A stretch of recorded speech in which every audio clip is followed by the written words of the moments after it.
अस्सलामुअलैकुम। परवाज़ news HD के साथ मैं हूं नूर फातिमा। नजर डालते हैं आज की अहम खबरों पर।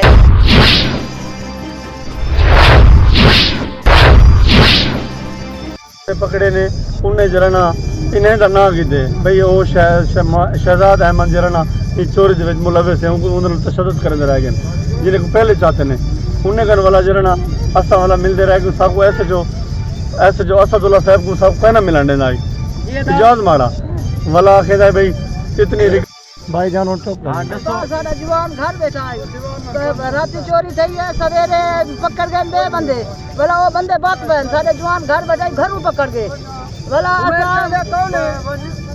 अच्छा ये दसो केड़े इल्जाम में चाहते हैं? डिस्ट्रिक्ट जेल राजनपुर में कैद शहजाद नामी 30 साल नौजवान की हलाकत। मैयत वुरसा के हवाले। मैयत को कौमी शाहरा इंडस हाईवे पर रुककर धरना रोड ब्लॉक करके कराची से पेशावर जाने वाली पब्लिक और ट्रांसपोर्ट और गुड्स ट्रांसपोर्ट को बंद कर रखा है और थाना सदर राजनपुर पुलिस और ASI एजाज माढ़ा के खिलाफ शदीद नारेबाजी FIR दर्ज करके कार्रवाई का मुतालबा कर रहे हैं। मॉडल थाना सिटी पुलिस अमन अमान की सूरत हाल को बेहतर करने के लिए मौके पर पहुंच गई। District reporter Mohammad Shafiq Sonitra, Parwaz news.